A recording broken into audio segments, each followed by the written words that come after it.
제가 남아공에 처음 갔을 때 이제 가기 전에 그 살펴보았습니다. 이렇게 그때는 뭐 지금처럼 뭐 인터넷도 이렇게 원활하게 잘 안 되고 또 이렇게 정보도 많이 그렇게 없었던 그런 때라서 그냥 뭐 치안이 굉장히 안 좋다 이런 소리만 들었지 뭐 거기 가보지도 못했고 뭐 이랬기 때문에 그게 어떻게 생겼는지 제가 잘 몰랐습니다. 어떻게 이제 우리 또 선교사님 한 분하고 연락이 돼서 그분한테 부탁을 해서 저를 위해서 집을 하나 이렇게 얻어달라고 했습니다.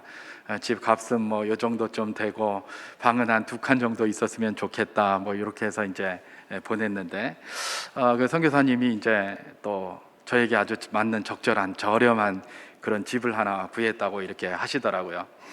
그래서 이제 제가 어쨌든 남아공에 딱 갔습니다. 케이프타운 공항에 가기까지 거의 뭐 28시간을 비행기를 타면서 이렇게 갔는데 그때만 해도 너무 그때 막 이 긴장을 많이 하고 있어서 잠도 한잠도 자질 못했습니다. 물론 그때 이제 다른 가족들은 집에 있고 저만 먼저 이제 갔었습니다. 그래서 한 2달 가서 정리를 해놓고 이렇게 들어오라 이렇게 하기 위해서 제가 먼저 갔었는데요. 그런데 이제 거기 딱 내려서 막 잠도 못 자고 28시간을 잠도 못 자고 딱 이렇게 있는데 선교사님이 저를 마중하러 나왔는데 그분도 처음 뵙는 분이었거든요. 제가 평소에 알던 분도 아니었고 또 얼마나 참 감사하고 그야말로 하나님 뵙는 것 같은 그런 마음에 그런 은혜가 있더라고요. 그래서 참 감사하게 이제 그분이 차를 뒤에 이렇게 타고 이제 오게 되었습니다. 그런데 이제 공항에서부터 제가 살 동네까지 이렇게 쭉 가는데 이 집이 이렇게 있는데 집의 창문에 전부 창살이 있는 겁니다. 창문에 전부 창살이 있어요. 그래서 뭐 창문에 창살만 있는 것이 중요한 게 아니라 집들이 옹기종기 이렇게 모여 있는데 제법 깨끗하게 된 데는 다 거기 뭐가 쳐 있냐면 이 펜스가 이 담장이 펼쳐져 있습니다. 전기 담장. 그래서 고압이 흐르는 그 사람이 못 들어가게 이렇게 고압으로 된 전기 펜스를 다 설치를 이렇게 해놨더라고요. 그래서 제가 이렇게 보면서 이게 얼마나 이 치안이 안 좋으면 저렇게 창문마다 전부 쇠창살을 저렇게 해놓고 집집마다 저렇게 다 뚫뚫 말아가지고 전부 저렇게 전기 철망을 저렇게 해놓는가 이러면서 상당히 마음에 이렇게 부담이 되게 그렇게 갔어요. 마침 또 제가 산다고 하는 거기 또 조그만 플랫이었는데 학생들이 이렇게 이용하는 플랫이었는데 거기도 가니까 다 그런 거였어요. 전부 전기 철망으로 다 돼 있고 막 이렇게 돼 있는데 이제 차가 이렇게 서니까 문이 스르르륵 이렇게 열리고 들어가면 또 문이 이렇게 잠깁니다. 선교사님이 말씀하시는데 이 차를 타고 바로 들어가면 안 된다는 겁니다. 그 문이 닫힐 때까지 서 있다가 들어가야 된다는 거예요. 그래서 왜 그러냐 그랬더니 문이 열릴 그때에 외부에 도둑들이 들어올 수가 있다. 그러니까 그걸 막아야 된다. 그렇게 얘기를 하는 거예요. 한국에서 뭐 그런 거 한 번도 경험하지 못하고 하니까 막 덜컥 겁이 나는 거죠. 그죠? 굉장히 불안함이 막 몰려오는 거예요. 그래서 이제 저의 그 살집에 이제 이렇게 들어갔습니다. 들어갔는데 처음에는 이제 뭐 주변에 누가 있는지도 모르고 알지도 못하고 이 선교사님도 이름만 알고 찾아와서 지금 처음 만난 거고 여기 누가 사는지도 모르고 아무 연락도 없이 그냥 간 것이죠. 연락이 안 되고. 그 처음에 한 일주일 정도는 굉장히 힘들었습니다. 이게 뭘 어떻게 해야 될지도 모르고 뭐 알 수도 없고 그러니까 어쨌든 뭐 선교사님 힘들지만 그분한테 자꾸 물어도 보고 이제 이렇게 하는 방법밖에는 없었는데요. 그런데 한 일주일 좀 지났을까요? 그때쯤에서 이제 그 플랫에 같이 살고 있는 어떤 목사님이 계셨어요. 그분은 저기 합동층 목사님이셨는데 그분이 이제 저를 자기 집에 저녁 식사에 초대를 한 겁니다. 그게 이제 원래 이렇게 새롭게 이렇게 한국에서 한국인들이 이렇게 오게 되면 유학생들이 오게 되면 거기 미리 온 사람들이 보통 연락을 해서 이제 저녁 한 그릇씩 이렇게 같이 합니다. 그게 이제 거기 풍습처럼 되어 있어요. 그래서 서로 교제도 하고 이런 사람이 살고 있다 뭐 이런 것들도 알리고 뭐 이렇게 하는데 저 같은 경우는 거기 뭐 도착했을 때 왔는지 아무도 모르고 뭐 이러고 와다 보니까 이 사람들도 잘 몰랐던 거죠. 하여튼 한 일주일 좀 이렇게 지난 다음에 그분의 이제 집에 저녁에 이렇게 초대를 받아서 이렇게 가게 되었습니다. 근데 이분도 이제 저처럼 겁이 좀 많은 분이었었는지 뭐 이야기를 해주시는데 아주 그냥 굉장히 무서운 이야기를 하는 겁니다. 무슨 이야기를 하냐면 이런 얘기를 해요. 여기 가다가 차를 이제 여기 뭐 대중교통이 없으니까 중고차라도 하나 사야 되니까 중고차를 하나 이렇게 끌고 가다가 누가 저기서 걸어가고 있으면 절대 그 사람을 태우면 안 된다 그러는 거예요. 심지어 비가 옥수같이 쏟아져도 그 사람이 비 다 맞고 돌아다녀도 뭐 그런 경우가 사실 우산 안 쓴 사람이 굉장히 많아요. 거기 비가 가끔 오는데 이렇게 보면 막 우산 안 쓰고 다니는 사람이 많은데 절대로 태우면 안 된다는 거예요. 그분 말씀이. 왜 태우면 안 되냐 그랬더니 그가 남자면 갑자기 강도로 돌변할 수 있고 그가 여자면 갑자기 무고로 몰릴 가능성이 있고 또 그가 어린이면 갑자기 유괴범으로 몰릴 가능성이 있다는 거예요. 그러니까 절대로 비가 오든 옥수같이 쏟아져도 그 사람들 태우면 안 된다는 거예요. 그리고 절대로 창문을 내리고 차를 운전하지 말아라. 창문 내리고 운전을 하면 범죄의 표적이 된다. 그런 얘기예요. 특별히 뭐 횡단보도나 어디 가서 이렇게 신호 대기로 서 있을 때는 반드시 이 차를 이걸 눌러가지고 문을 못 열게 해야 된다. 뭐 이렇게 하는 거예요. 제가 볼 때는 이건 너무 극단적인 거 아닌가 이런 생각이 들었어요. 근데 그렇게 해야 된다는 거예요. 그래서 왜 그렇게 해야 됩니까? 그랬더니 이분 말씀이 이런 사건이 여러 번 있었다는 거예요. 여러 번 있었으니까 이렇게 지키라고 그러면서 그러더라고요. 처음에 그 소리 들었을 때 굉장히 부담이 많이 갔습니다. 굉장히. 근데 거기서 적어도 한 2년 정도 이렇게 살면서 보니까 거기도 사람 사는 데인데 뭐 다 그럴 필요가 있겠습니까? 물론 좀 위험했어요. 물론 좀 위험하지만 뭐 그 정도까지 그렇게 움츠러들 정도는 아니었는데 어쨌든 그런 교육을 받은 것이죠. 근데 사실은 이거는 뭐 남아공에만 해당되는 게 아닙니다. 우리나라에도 이런 이야기 많이 하죠. 가끔 보면 저기 외국에 있는 뭐 동남아나 이런 데서 우리나라로 이렇게 이주해 온 사람들 이렇게 보면 다 모여 다니잖아요. 여러 걸 모여 다녀요. 많이 이렇게 특히 저녁에 다닐 때는 때를 지어 다녀라 뭐 이렇게 해가지고 다 때를 지어서 이렇게 다녀요. 우리나라 사람들은 그런 거 보면 위협을 느끼잖아요. 아니 저 외국인들이 왜 저렇게 때를 지어 다니냐고. 그래서 공포를 조성한다 막 이런 소리를 하는데 그건 그 사람들을 몰라서 하는 소리예요. 그 사람들은 그렇게 배우는 거죠. 절대로 한국에 가서 저녁에 다닐 때 혼자 다니지 마라. 여러 명이 함께 다녀라. 이렇게 가르쳐 주는 거예요. 마치 저를 그때 절대 뭐 이거 창문 내리지 마라. 뭐 사람 태우지 마라. 이렇게 가르친 거하고 똑같아요. 그런데 이제 와서 조금 지나다 보면 여기 분위기 파악하게 되고 여기 그 정도까지는 할 필요가 없겠다. 그러면 이제 그 사람들도 혼자 다녀요. 자기가 파악하고 나면. 그래서 이제 그런 것들인 것이죠. 사실은 이런 부분들이 일반적으로 모든 나라에 이런 게 많이 있어요. 대부분 다 뭡니까? 가면 혼자 다니지 마라. 굉장히 위험하다. 저녁 시간에 다니지 마라. 그리고 사람들 이렇게 차에 태우지 마라. 이런 거 막 가르쳐요. 그리고 저도 뭐 그게 당연하고 익숙한 걸로 그렇게 알고 있었죠. 저도 그렇게 듣고 그렇게 배웠으니까요. 근데 얼마 전에 제가 TV를 하나 봤는데 이 TV에서 툰드라 지역, 다시 말해서 저 시베리아 저기 알래스카 저 위에 굉장히 눈이 많이 오는 그런 지역, 추운 지역, 그 지역에 대한 그런 내용이 이렇게 TV에 한번 다큐멘터리로 나왔습니다. 저는 그런 거 참 좋아하는데 그런 거 보는 거를 거기 이렇게 보니까 저 시베리아 저쪽 지역 사람인데 사람이 이렇게 가니까 무조건 가다가 차를 태워요. 묻지도 따지도 않아요. 뭐 알지도 못해요. 그 사람이 그냥 태워요. 그리고 가다가 차가 서 있으면 무조건 가서 그 사람들한테 가서 물어봐요. 차가 서 있으면. 그래가지고 뭐 고장 났는지 물어보고 뭐 도와줄 게 없냐 물어보고 도와줄 게 없다 그러면 그냥 가고 고장 났다 그러면 뭐 밀어도 주고 뭐 하고 막 그러더라고요. 그 사람이 거기 그 다큐멘터리 취재하는 그 사람들이 물어보는 것이죠. 왜 이렇게 하냐? 그러니까 그 사람들 말이 그런 거였습니다. 우리는 여기서 만약에 사람이 혼자 이렇게 남아서 길을 걸어가게 된다면 그 사람은 죽게 된다. 차가 가다가 고장이 나서 움직이지 못하게 되면 여기는 뭐 저런 데하고 다르기 때문에 밤에 반드시 얼어 죽는다. 그렇기 때문에 우리는 풍습이 그렇게 돼 있다. 누구든지 묻지도 따지지도 않고 그냥 가다 차가 서 있으면 가서 일단 도움을 요청하는, 그 사람이 요청을 받든 안 하든 요청을 하든 안 하든 가서 먼저 도움을 주려고 한다는 거예요. 그렇다는 소리를 들었습니다. 그걸 들으면서 그래 이게 사람 사는 데지 뭐 이런 생각이 좀 들더라고요. 근데 말입니다. 이 가만히 보면 저는 오늘 뭐 여기 그 남아공이나 이런 데하고 뭐 툰드라 지역에 이런 사람들하고 뭐가 더 옳다, 뭐가 더 그르다 이런 걸 말하고 싶지는 않습니다. 제가 말하고 싶은 것은 뭐냐 하면 이 사람들이 어떤 상황 속에서 사느냐에 따라서 그들의 생각이 굉장히 다르다는 겁니다. 그죠? 남아공이나 그런 좀 우범 지역이 많고 위험한 지역에 사는 사람들의 생각은 그래요. 뭐 그렇지 않은데도 대부분 그렇습니다만은 그래요. 그러나 이 툰드라와 같이 이런 사람들은 자기가 어려서부터 성장을 하면서 그런 것이 굉장히 어렵고 두려운 것이라는 걸 아는 사람들이에요. 그러니까 이 사람들은 그들이 요청하든 요청하지 않든 어떻게 하는 겁니까? 왜 그대로 자기들이 그렇게 그 사람들에게 가서 물어보고 도움을 주려고 막 이렇게 한다는 것이죠. 이게 바로 무엇입니까? 우리가 이 땅을 살아가고 있는 이 지구상, 이 지구촌에서 곳곳에서 볼 수 있는 그런 상황들입니다. 정반대되는 상황들이 이렇게 일어나는 것이죠. 자, 그렇게 봤을 때 뭐가 옳다, 뭐가 그르다라고 말할 수 없는 것이 바로 무엇입니까? 바로 이런 내용들, 그런 것 아니겠습니까? 여러분, 우리 가정도 그러죠. 가정도 한 가정, 특별히 이제 결혼을 한 지 얼마 안 되는 뭐 이런 분들이라든가 아니면 신혼부부들, 이런 분들, 이런 분들도 보면 어떻습니까? 남편, 신랑과 신부가 이렇게 만나서 결혼을 했어요. 결혼을 했는데 이분들은 다 뭘 가지고 생각을 할까요? 자기 상황에 익숙한 걸 가지고 생각을 하겠죠. 그죠?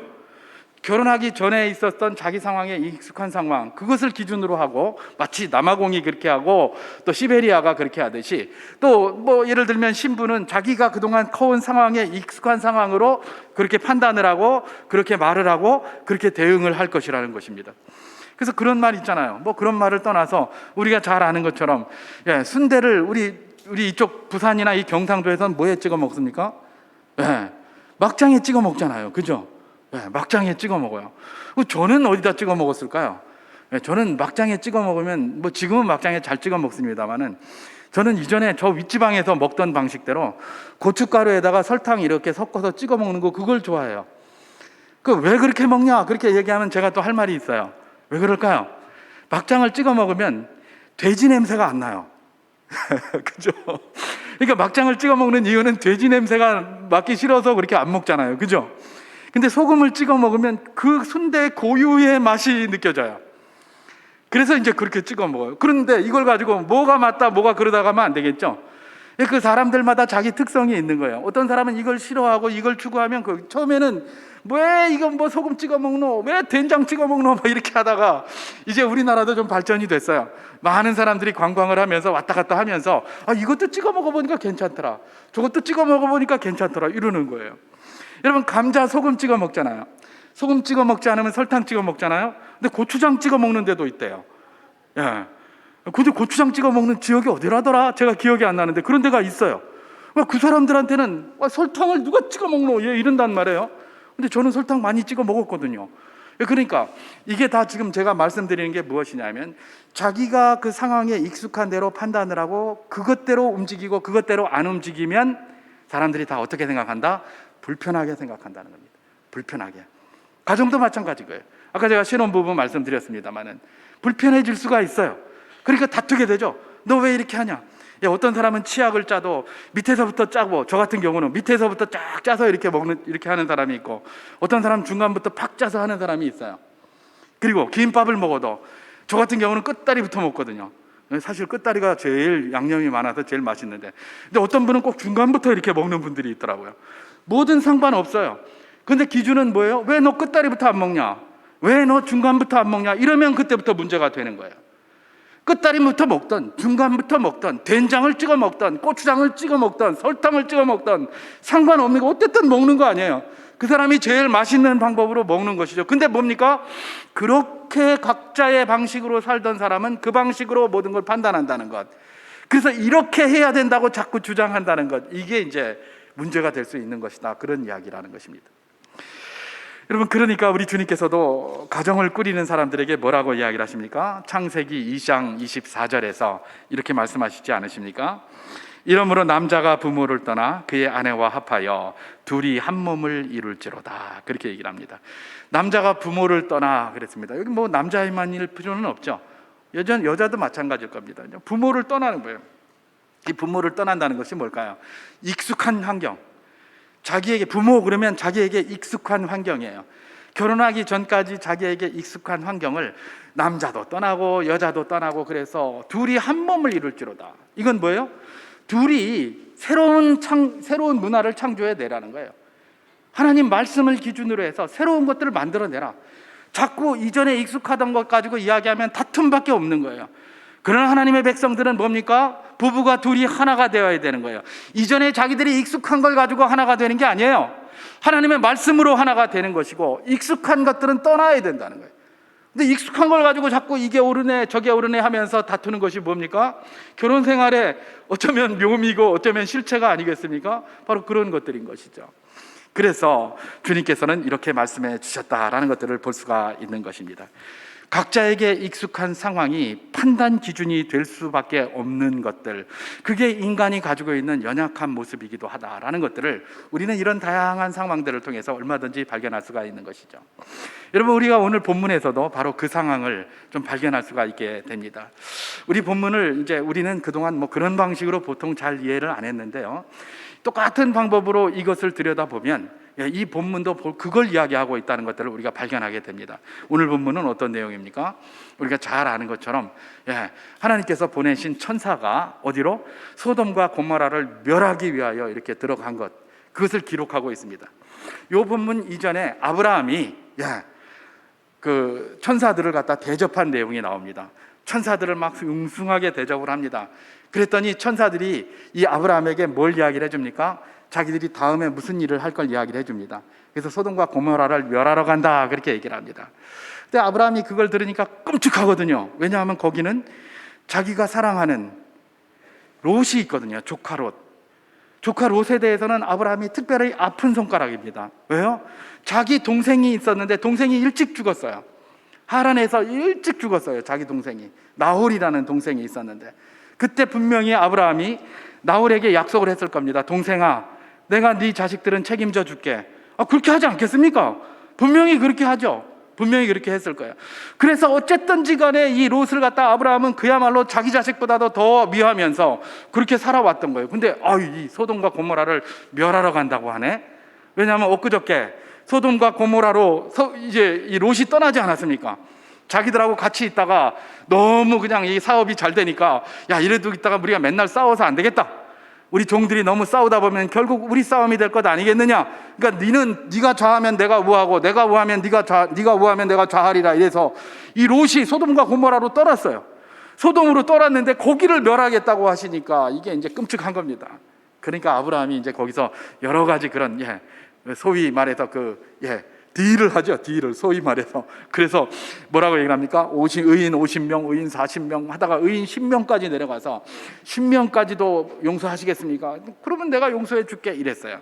근데 결국은 10명도 없어가지고 거기서 결국은 멸하게 되었는데, 어쨌든 그렇게 듣고 나서 아브라함과 이 천사들이 헤어집니다. 그리고 헤어져서 이 천사들은 소돔을 향해서 계속 걸어간 것이죠. 그리고 나서 오늘 1절이 그렇게 시작이 됩니다. 제가 1절을 봉독합니다. 저녁 때에 그 두 천사가 소돔에 이르니 마침 롯이 소돔 성문에 앉아 있다가 그들을 보고 일어나 영접하고 땅에 엎드려 절하며, 이렇게 되어 있습니다. 그렇게 걷다 보니까 저녁 때가 됐습니다. 저녁 때에 이제 소돔에 이제 이 두 천사가 이르는 겁니다. 성문에 딱 들어갑니다. 성문에 딱 들어가는데 마침 롯이 그 소돔 성문에 앉아 있는 거예요. 여러분, 이 마침이라는 말이 뭐 평소에 안 앉아 있다가 그때 가서 거기 앉아 있다라고 생각할 필요가 없습니다. 롯은 항상 그 자리에 앉아 있었어요. 성문에. 제가 뒤에 계속 얘기할 건데, 거기서 마침 거기에 앉아 있던 롯과 이 두 천사가 만났다라고 보면 됩니다. 그죠? 만났다고 보면. 저 그렇게 만난 거예요. 만났는데 여기 저녁 때라는 거 한번 머릿속에 잘 기억하고 있으십시오. 저녁 때에 그렇게 만났는데 이 롯 말입니다. 롯이 이 두 천사를 대하는 게 예사롭지가 않습니다. 예사롭지가 않아요. 1절 뒷부분에 뭐라고요? 일어나 영접하고 땅에 엎드려 절합니다. 그 두 명한테, 생면부지의 사람한테 일어나서 영접하고 땅에 엎드려 절합니다. 그리고 2절에서는 뭐라고 얘기를 합니까? 이렇게 얘기를 합니다. 이르되 내 주여 돌이켜 종의 집으로 들어와 발을 씻고 주무시고 일찍이 일어나 갈 길을 가소서. 이렇게 하는 겁니다. 언제 갔다고? 그 사람 누군지도 몰라요. 그런데 그 사람에게 뭐라고 얘기를 합니까? 내 주여, 자기는 종입니다, 이렇게 얘기하는 거예요. 여러분, 롯이 그냥 일반 이런 사람 아닙니다. 굉장히 거부입니다. 여러분, 롯이 왜 소돔 가서 살았습니까?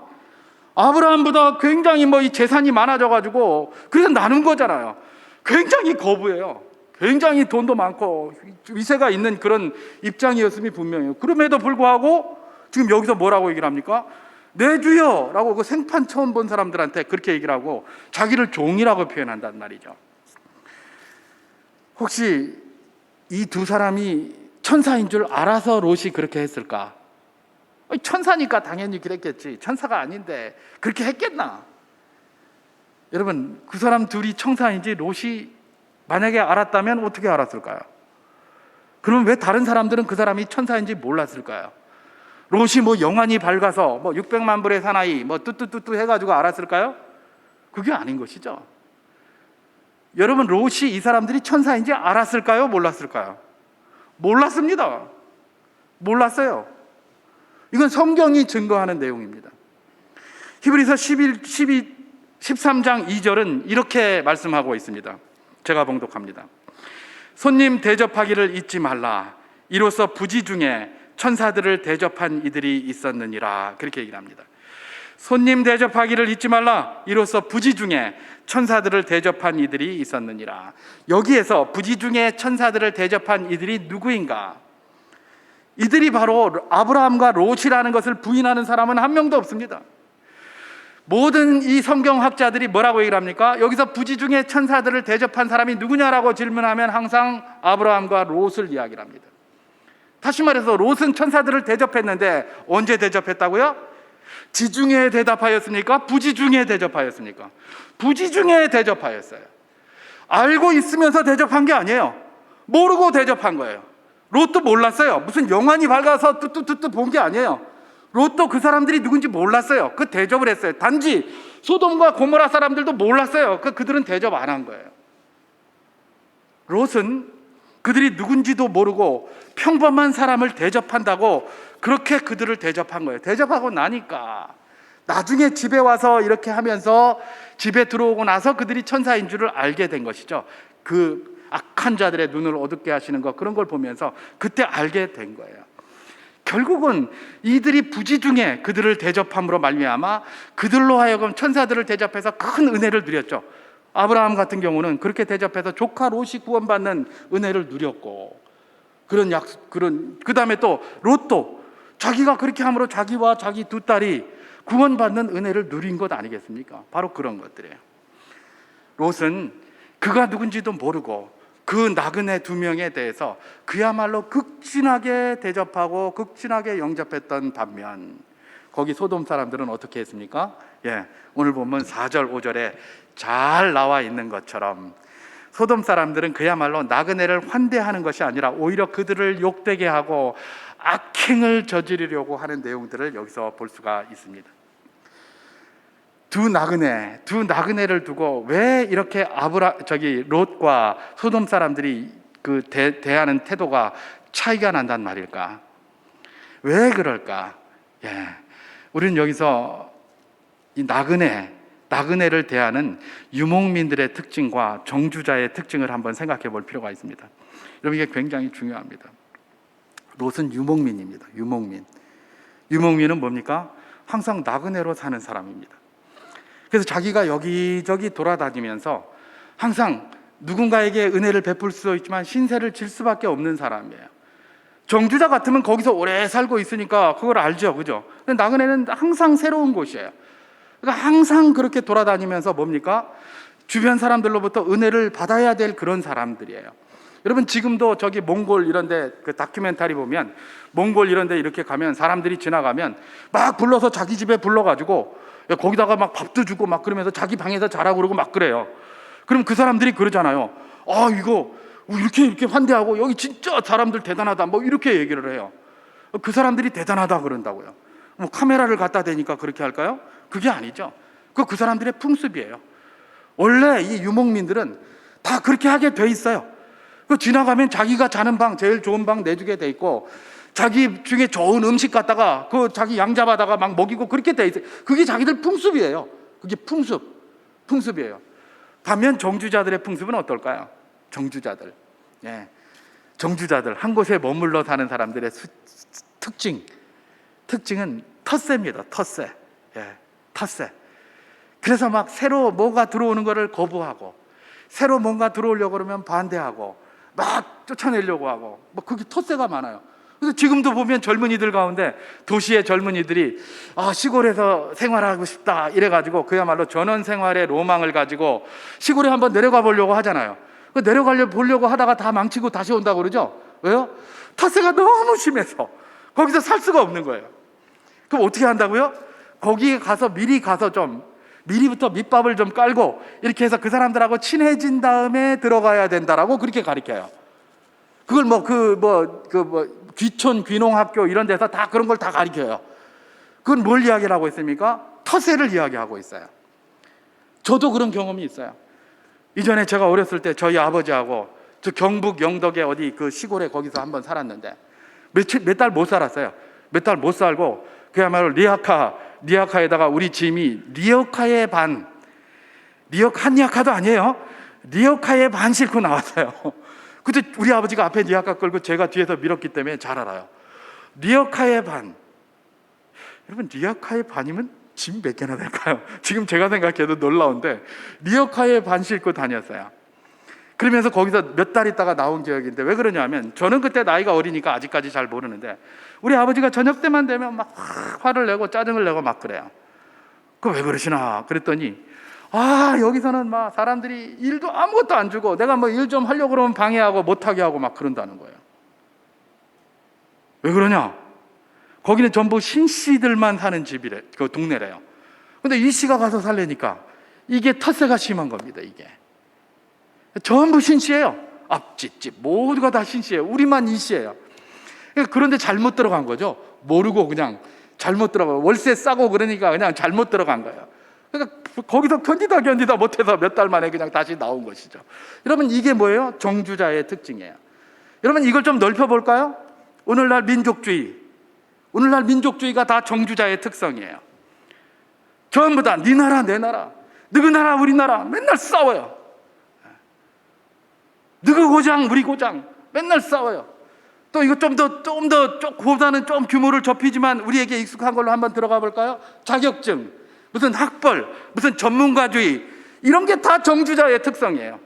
다른 사람들 못 들어오게 하고, 텃세하고, 의사 자격증, 무슨 기사 자격증, 전부 다 그런 게 뭐예요? 다 이런 거예요. 이 정주자의 특성이에요. 우리 주님께서는 뭐라고 이야기를 하고 계십니까? 너희는 나그네와 외인이다, 이렇게 얘기를 해요. 너희는 나그네와 외인이다. 우리 주님께서는 그리스도인 모두에게 우리가 정주에서 살던, 나그네와 같이 살던, 유목민으로 살던, 뭐로 살던 우리를 뭐라고 얘기를 한다고요? 나그네와 외인이라는 거예요. 너희가 정주에서 살아도 너희 마음은 항상 어떤 마음이어야 한다? 나그네로다, 외인이로다라고 하며 살아야 된다는 겁니다. 그래야 하나님의 뜻을 이룰 수가 있어요. 정주하는 마음을 가지고 있으면 하나님의 뜻을 이룰 수가 없습니다. 여러분, 바벨탑 사건을 한번 생각해 보십시오. 그 바벨탑 사건의 악한 일들을 이루는 사람들은 항상 성을 쌓기를 좋아합니다. 성을 쌓고 거기에 모아서 정주하고 살아가기를 좋아해요. 우리도 그런 마음이 여전히 있잖아요. 그죠? 우리도 그렇게 살아가지만 주님께서는 뭐예요? 너희가 이 땅에 살지만 너희는 나그네와 외인이다.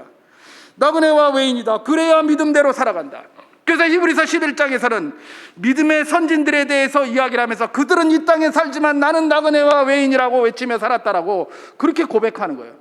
내가 나그네와 외인이라고 생각하고 살아서야 비로소 내가 믿음의 선진같이 믿음의 사람으로 살아갈 수 있다라고 받으면 정확할 것입니다.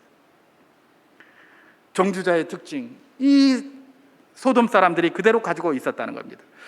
물론 모든 정주자가 다 그렇겠습니까? 또 모든 나그네가 다 롯과 같겠습니까? 롯이라면 나그네 중에 최상의 모습이었다고 보면 될 것이고, 여기 소돔 사람들이라면 정주자 중에 최악의 모습을 보였다라고 보면 우리는 정확할 것입니다. 제가 왜 갑자기 지금 오늘 또 설 주일에 맞춰서 메시지를 한다고 하면서 정주자, 나그네, 그 다음에 그 사람 상황마다 다 다른 생각을 한다, 뭐 이런 이야기를 왜 할까요? 이제 우리가 명절이기 때문에 아직은 지금 코로나가 다시 또 창궐해가지고 여러 가지 그런 방역 수칙이 여전히 남아 있습니다. 방역 수칙대로 하는 게 좋습니다. 국가에서 하는 대로 그냥 막 때로는 보면 말도 안 되는 것 많이 있어요. 그럼에도 불구하고 그들이 이제 고민 많이 해서 모든 5천만 명의 모든 사람의 마음을 다 맞출 수가 없고 상황을 맞출 수가 없잖아요. 그죠? 그러니까 최선을 다해서 그렇게 해주는 거라 생각하고 그렇게 지키는 게 좋아요. 근데 이게 한 2년 이렇게 지나다 보니까 뉴스를 보니까 뭐 고속버스가 그냥 이제는 매진이고 뭐 기차도 매진이고 사람들이 뭐 오미크론이고 뭐고 난 내려가겠다 그러고 다 내려간다는 거예요. 예. 뭐 결국은 우리가 그렇게 다 만나게 될 것 아니겠습니까? 이런저런 모습으로 만나게 될 것입니다. 만나게 되면 우리가 뭘 할까요? 식사를 같이 합니다. 그러면 식사를 같이 하게 되면 그 식사는 아주 유명한 이름이 붙은 식사가 될 것입니다. 뭡니까? 명절밥상. 예. 저도 뭐 명절밥상 이런 거 잘 몰랐는데 하도 뉴스에서 명절밥상이라는 소리가 많이 나와서, 그죠? 명절밥상 뭐예요? 온갖 이야기들을 한다는 거죠. 정치인들 요새 보니까 뭐 명절밥상을 두려워해가지고 우리가 명절밥상 전에 해야 되냐, 명절밥상 후에 해야 되냐, 그래서 토론해도 뭐 이래야 된다, 저래야 된다, 그래서 막 싸우는 걸 봤어요. 여러분, 이건 뭐예요? 그만큼 명절밥상이 중요하다는 거예요. 사람들이 모여서 이야기를 하기 때문에. 그럼 명절밥상이 중요합니다. 근데 중요한 게 있어요. 이 명절밥상 우리가 왜 갖는 것이죠? 오랜만에 친지들과 또 친척들과 함께 모여서 함께 하나가 되고 그동안에 아쉬웠던 정들을 나누고, 이게 명절밥상의 의의잖아요. 그죠? 그런데 이 명절밥상이 언제부턴가 그는 하나가 되는 게 아니라 오히려 갈등이 조장되고 오히려 분노가 생기고 오히려 깨지고 뭐 이런 이야기가 굉장히 많아요. 명절 한번 지나고 나면 이혼율이 몇 퍼센트 올라간다고요? 10%인가 15%가 이혼율이 더 높아진대요, 평소보다. 아니, 이 명절밥상이 붙이고 함께하고 함께 기뻐하는 그런 밥상이 돼야 되는데 서로 나누고 쪼개지고 싸우는 밥상이 돼버렸어요. 왜 이럴까 이게? 예. 아무리 가족이고 아무리 친척이라도 사는 삶의 정황들이 다릅니다.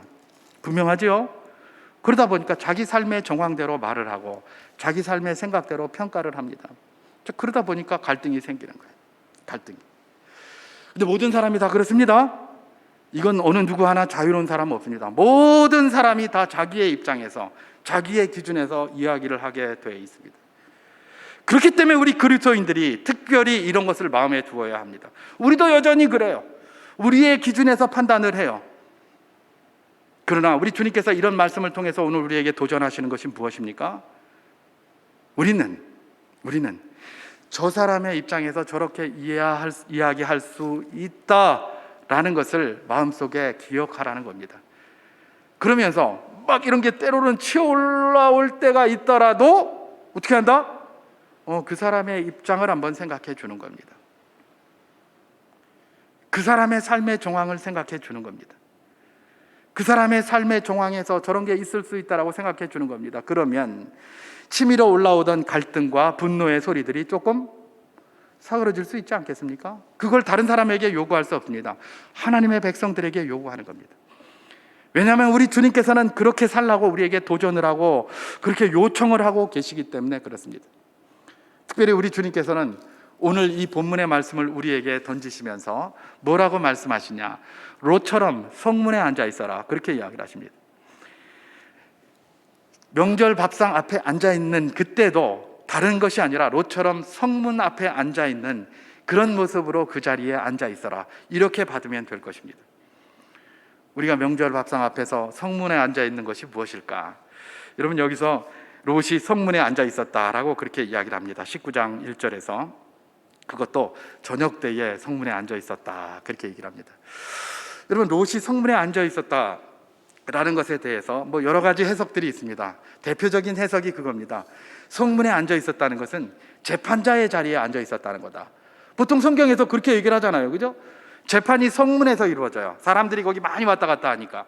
그러니까 롯이 성문에 앉았다는 것은 재판자의 자리에 앉아서 재판을 하려고 거기에 앉아 있었다, 이렇게 이야기를 합니다. 여러분, 롯이 재판을 하려고 그 자리에 앉아 있었을까요? 네. 그러려면 낮에 앉아 있어야지 왜 밤에 가서 그 자리에 앉아 있습니까? 저녁 때에. 그렇죠? 그럼 낮부터 계속 앉아 있다가 저녁 때까지 앉아 있었다, 또 뭐 그런 말이 될 수도 있겠죠.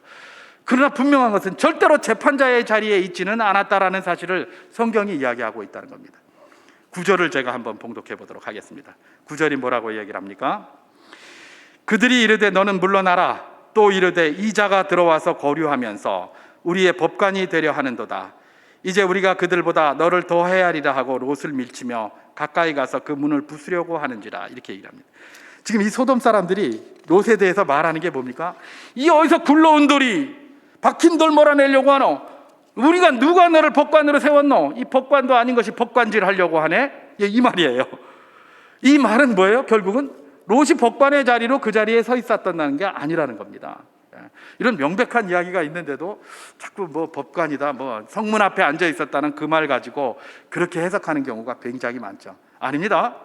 법관이 아니에요. 이 사람은 그냥, 물론 이 사람도 이방인이었지만 이전에 아브라함이 이 소돔에게 한 일이 있어서 그 후광으로 좀 그 자리에 그나마 좀 인정받고 있었고, 또 부자니까 그나마 좀 인정받고 있었을 뿐이지, 그 사람들에게는 여전히 소돔 사람들에게 롯은 이방인이고 여전히 소돔 사람들의 롯은 굴러온 돌이에요.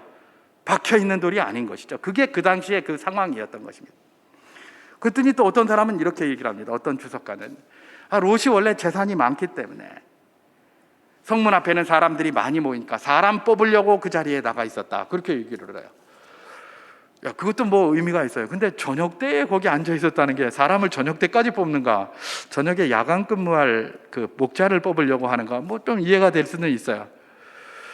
뭐 그래서 이제 그 주석을 그렇게 하시는 분들이 있죠. 사람을 뽑으려고 그 자리에 가서 그렇게 앉아 있었다, 이렇게 이야기를 하기도 하는 것이죠. 근데 저는 물론 뭐 그게 뭐 법관의 자리는 아닌 게 분명하고, 그 다음에 사람을 뽑으려고 거기 가 있었다, 그건 뭐 인정할 수가 있을지 모르겠습니다. 그런데 저는 조금 다른 쪽으로 보기를 원합니다. 특별히 오늘 이 설과 관련해서 하는 거니까 조금 다른 쪽으로 보기를 원하는데, 그건 어디를 참고를 해야 하냐? 베드로전서 2장 6절에서 8절까지 말씀을 참고해 보면 조금 다른 쪽으로 해석함이 가능하다고 생각을 합니다. 제가 한번 봉독해 보겠습니다. 베드로전서 2장 6절에서 8절입니다. 소돔과 고모라 성을 멸망하기로 정하여 죄가 되게 하사 후세에 경건하지 아니한 자들에게 본을 삼으셨으며, 무법한 자들의 음란한 행실로 말미암아 고통당하는 의로운 롯을 건지셨으니, 이는 그 의인이 그들 중에 거하며 날마다 저 불법한 행실을 보고 들음으로 그 의로운 심령이 상함이라. 이게 베드로전서 2장 6절에서 8절까지 말씀입니다. 여러분, 여기서 베드로는, 베드로의 입을 통하여 기록하게 하신 하나님은 이 롯을 뭐라고 얘기를 합니까? 의로운 롯이다 라고 그렇게 얘기를 합니다. 롯을 의로운 자다라고 이야기를 합니다. 적어도 이 소돔과 고모라에 한 명의 의로운 자가 있었어요. 그게 누구예요? 롯이었다는 겁니다. 롯이 의로운 자다. 그 하나님께서 롯을 뭐 때문에 의롭다고 하셨을까? 이 질문을 한번 해보는 것입니다. 여러분, 하나님이 롯을 의롭다고 하셨고 날마다 그 마음의 상함을 얻으면서도 그렇게 그곳에서 살았습니까? 이 기준을 가지고 롯이 왜 성문에 앉아 있었는지를 생각해 볼 필요가 있는 것입니다. 여러분, 롯은 물론 사람을 구하기 위해서 가서 서 있었을 수도 있습니다. 근데 저는 롯이 의로운 자였다는 하나님의 평가를 기준으로 롯이 그 자리에 서 있었던 이유, 그것도 저녁 때에 그 자리에 서 있었던 이유는 다른 것이 아니라 나그네를 찾기 위해서 그랬다는 것입니다. 나그네를. 자기가 이미 당하고 있잖아요. 소돔과 고모라에 나그네로 살고 있습니다. 많은 박대를 받고 괄시를 받고 그렇게 살고 있어요. 그나마 아브라함의 후광, 아브라함이 소돔을 한번 구해줬잖아요. 저 북방 5개국 연합군이 쳐들어왔을 때, 모든 게 다 잡혀갔을 때 아브라함이 가서 그거 구해왔어요. 그 은혜를 얻었기 때문에 아브라함의 그 후광 좀 받고, 자기가 또 거부고 그렇기 때문에 어쨌든지 간에 조금 도움은 얻지만은 그러나 그 텃세로부터 자유로울 수가 없는 이방인이었던 거예요. 그래서 이 롯은 뭡니까? 이방인의 마음을 너무나 잘 아는 거예요. 나그네의 마음을 너무나 잘 아는 거예요. 객의 마음을 너무나 잘 아는 거예요. 우리 주님께서는 신명기 10장 19절에서 뭐라고 얘기를 하셨습니까? 너희는 나그네를 사랑하라. 전에 너희도 애굽 땅에서 나그네가 되었음이라. 자기가 나그네로 살았고 지금도 나그네로 있는 상태에서 이 소돔의 패역함을 보고 괴로워하고 있기 때문에 자기와 똑같이 고통당하는 나그네가 또 이 자리에 올지도 모른다. 그래서 저는 이 롯이 바로 이 저녁 때에 성문에 앉아 있었다고 생각을 합니다. 누구든지 나그네와 같이 방황하는 자가 있다면 그들을 갖다 자기 집에 가서 영접해서 조금 대접을 해서 다음날 보내려고, 그게 롯의 방법이었던 것입니다. 여러분, 이것이 오늘 우리에게 주는 도전이 있겠습니까? 예, 롯이 행한 이 행위는 뭡니까? 예, 나그네의 입장을 충분히 고려한 입장이었습니다. 그런 생각이었고 행동이었어요. 그죠? 바로 그것입니다. 우리가 명절 밥상에 앉았습니까? 여러 가지 대화가 있을 것입니다. 사람마다 다 자기가 처한 상황과 환경에 따라서 기준으로 이야기하게 돼 있습니다. 그런데 우리는 어떻게 하라는 겁니까? 우리의 입장이 아니라 상대의 입장, 롯이 성문에 앉은 것처럼 성문에 앉아서 상대의 입장을 좀 고려해 주라는 것입니다. 그렇게 할 때에 놀라우신 천사의 능력의 역사가 우리 삶 가운데 충만하게 될 줄 믿습니다. 오늘 본문의 말씀, 오늘 이 주일 메시지는 우리 명절 밥상을 포커스로 해서 두었습니다. 뿐만 아니라 우리가 이것을 더 확대할 수 있지 않겠습니까? 우리 주변에 여러 가지 다른 다양한 의견들이 있습니다마는, 그러나 우리가 항상 무엇을 이야기를 할 때에 그 사람의 입장을 배려해서 이야기해 주는 것, 이것이 하나님의 백성이 갈 길이요, 나그네와 외인으로서 살아가는 우리가 이 땅에서 살아가는 방식으로 주님께서 요구하시고 도전하시는 것이다. 바로 그런 내용입니다. 이번 명절 밥상, 여러분들께서 상대방의 입장을 배려하고 또 상대방의 입장을 존중해 줌으로 다툼이 일어나려고 하다가도 그만 봉합이 되고, 어려워지려고 하다가도 부드러워지는 복된 밥상이 될 수 있기를 주님의 이름으로 축원합니다.